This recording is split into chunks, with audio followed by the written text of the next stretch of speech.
Hello everyone. I have brought forth a story I named Bonds Thicker Than Blood from a series I hold dear. And though this is my fourth work, this is my first work to make it to YouTube as an audiobook. What you are going to listen to is the musicless version where only my voice will be reading along with subtitles. To those who are reading along with the subtitles, the four main characters will be color-coded when speaking. Their name and color will appear at the start of each chapter. If you wish to listen along with the music in the background for a more unique experience, there will be a link in the description for a music version. And if you would rather read it at your own pace, you can read the entirety of Bonds Thicker Than Blood at Javier the Great at AO3. Link will also be in the description. Without further ado, I hope you enjoy.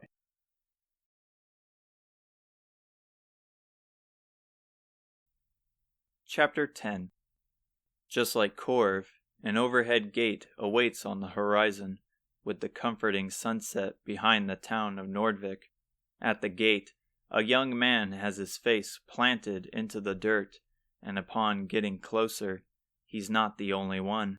Laying atop the dirt, grass, and stone are many of the town's people. Fadir rushes over to the first man to lift him up. His eyes are closed, and his body is limp. Yet he carries no wounds. Fadir carefully places his hand to his pulse. He is alive, but he strangely seems to be asleep. Asleep? The worried man questioned. But if it's a curse like the elder said, I'm pretty sure the holy water should have worked. Holy water? Yeah, it's really popular around these parts. It remedies rashes, cuts, and bruises. You can even drink it to put an upset stomach at ease. And I also heard that its scent can repel monsters. Yet it didn't work here. Can I see?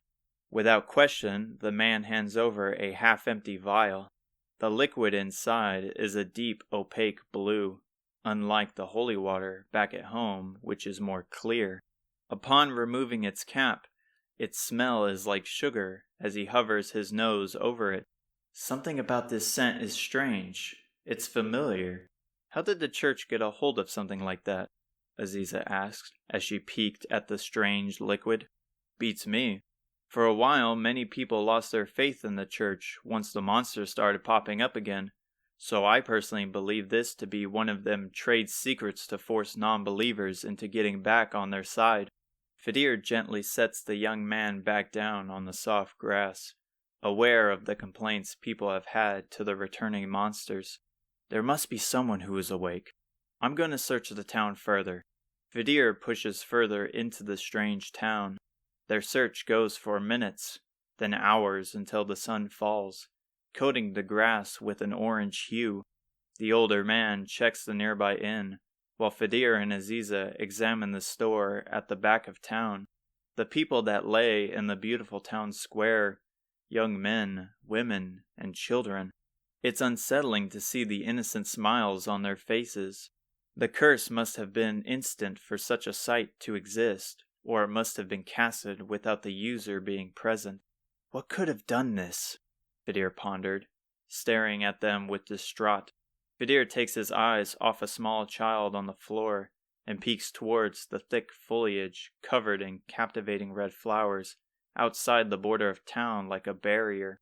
While beautiful at first, something about them is unsettling. The burning sensation in his head returns. His sight widens as his eyes connect with another. Through the thick leaves is a fair-skinned woman with shining green eyes like a predator in the night. However, she flinches and runs away from the village, her luscious long green hair tailing behind her. Wait, Fadir shouted. Aziza arrives in no time flat, as if she was summoned like a spell. What happened? We gotta move. A woman just ran off. Lead the way. They push past the thick trees and the tall grass. They have been running straight ahead for some time, with only the moon being their guiding light. Despite being certain of her fleeing direction, the healthy soil is untouched. Fadir, we should head back. It's getting dark, and we aren't prepared for what monsters wait ahead. Fadir stops. You're right. He strongly exhales to catch his breath. We were so close. That woman has to know what happened. But something about her was strange. She was unlike the others. Like what? Her gleaming eyes, her long green hair. It was unreal. Aziza tilts her head. Are you feeling well? If Isamu was here, he would say you just sounded like you just dreamt of your dream girl. He takes a moment to rub his head, imagining the smug grin on Isamu's face. Maybe I am seeing things. I haven't been getting much sleep because of the stress. I'm sorry for dragging you out here. Let's head back. Hold a moment, Aziza said in a quiet tone. You might be onto something. She steps over to a nearby tree and from the ground picks up a single strand of hair that glows in the night sky. That was it! Fidir exclaimed. And I was starting to think you lost your mind. But if what you said is true, then we must be close. Aziza leads on, cautious with her steps, hand by her dagger and scanning her surroundings like a skittish cat. She keeps silent and points her ears around every corner for better awareness, despite the hidden owls disorienting them with their loud coos. She stops. There. She slightly points out a white luminescent light coming from the trees. Carefully they step out of the cool forest, and before them is a beautiful sight of unknown wonder. A town made of giant tree stumps. The warm lights that fill the air atop their crafted doorways are a powerful magic that makes the surrounding forest appear like the morning sun. The attractive men and women that roam the streets, feeding the abundant and vast wildlife or bathing in the translucent lake, all have the same eyes and hair as the woman he saw. They both freeze in place to the wondrous sight, mesmerized by the land, people, and animals, ripped straight out of a fairy tale. A sweet scent of honey grows. A soft angelic voice awakens them. You mustn't be here. They turn behind them to find a young woman with the same features as the others. Her face is clean and innocent. She wears a sundress made of nature, and her soft boots are levitating slightly above the ground. She's beautiful. His heart races, his breath nervous. There is a warmth deep in his body, and something akin to a voice yearning for love. Never has Fidir felt this way towards someone. It was a reaction a lone animal would have when finding a compatible partner to continue their bloodline. However, he stands firm, suppressing his animalistic calling. You're the woman I saw. Please forgive me. It was never my intention to lure you out here.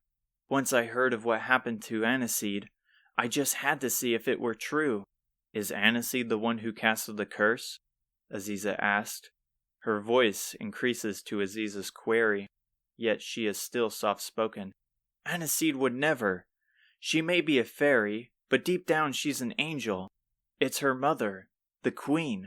Aniseed found the man of her dreams in that village, but the queen denied their love. Aniseed took the dreamstone from the treasury and disappeared with their love in response. It was then that the queen casted her curse. So the queen of this fairy village casted a curse upon the people of Nordvik because her daughter left with a human? The floating fairy places her hands to her mouth. Oh no, I said too much. Once the queen hears of this, I'm bound to be put to sleep as well. Fidir steps forwards to calm the anxious fairy. Please do not worry. We are not your enemy. We just want to restore the town. If there is any information about how to dispel the curse, we would most gladly be appreciative. Her face lights up behind her hands. You are too kind. Only the queen can reverse it. However, if she catches you in the village, you will be killed on the spot before you can even begin reasoning. Then maybe Aniseed might know? Aziza interjected. Do you know where we can find her? She likes to unwind at Lover's Lake, in a cave south of here. But what? She points at Fidir with blushing cheeks. Men as of recently that were dressed like you have been visiting that cave very often. I don't know if Aniseed has encountered them, but if our scriptures are true, I fear the worst. We will go see if Aniseed is there. Thank you for your help, Fidir said, turning away from the village. Aziza quickly follows. Excuse me, sir, but there is something I must tell you, he responds. You were the one who summoned that blaze onto the wasps. She gasped, frightened by his words. And you have been following us since then. I could sense it. It was a foolish mistake to interfere with human affairs. I can't be mad at you for hiding yourself. You saved us after all. But how did you find us? She hesitates, staring deeply at his features. She peers at his brown, long hair and matching eyes. I could sense a potent magic, and I mistook you for someone else.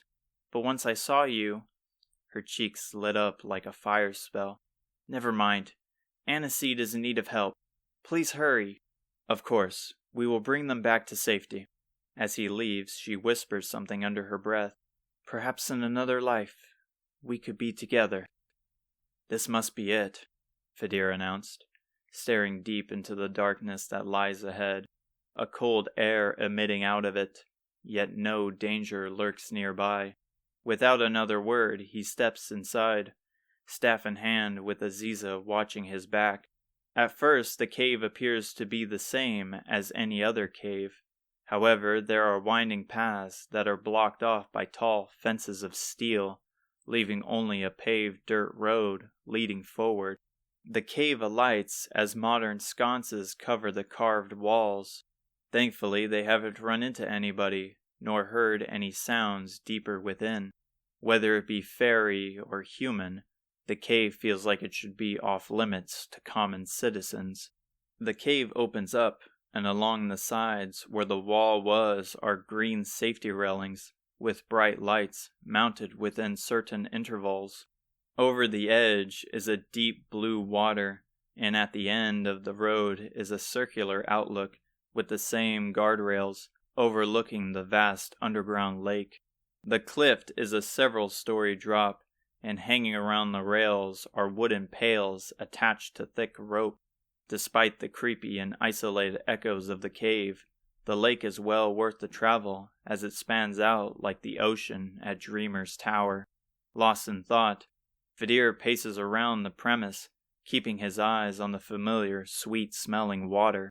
He nearly trips after hitting a pile of neatly placed rocks. He looks down at the rocks he kicked, and from underneath them a box of bronze shines through. He kneels down, taking away one rock at a time to reveal the small box in full. There is no lock, and as he cracks it open, a textured shining stone lies in the center. He takes it to further inspect its unique fossil-like design. "Do you think that's the Dreamstone?" Aziza asked him from across the platform as she made her way towards him. "It could very well be. What's that writing on the back?" Fadir, confused by her words, flips over the stone, yet there are no letterings. He then sets aside the stone, staring at the small box. He flips it over to find small text written along the outer shell of the entire chest. Its words are not in pen, but etched into the box. However, unlike an old stone tablet made with a chisel, it looks like a slim finger drew the clear words recently. He leans his head to the top of the box, following its message all the way to the bottom. "Dear Mother, I hope you can forgive me, but if fairies and humans cannot be together in this world, then we have no choice but to go together in the next. All my love, Aniseed." His stomach sinks, his hands shake as he drops the box, his vision blurs. The now sweet smell is vomit-inducing, making his stomach churn. "What's wrong?" Aziza rushes over to him, concerned for his health. His breathing is heavy, and his wondrous stare towards the healing water has changed. Aziza proceeds to read the box's message. "How many rest at the bottom?" Fadir managed to finally say. Aziza finishes the message, and despite coming to the same horrifying realization, she remains strong for him. How many poor souls have been driven to believe this was their only option? His voice rises, and his blood boils. The Queen must answer for her negligence. He clutches his fist, teeth gritting, yet he takes a deep breath. He takes his hands and puts them together for a silent prayer to those who are gone. Aziza, reluctant, but joining him by his side.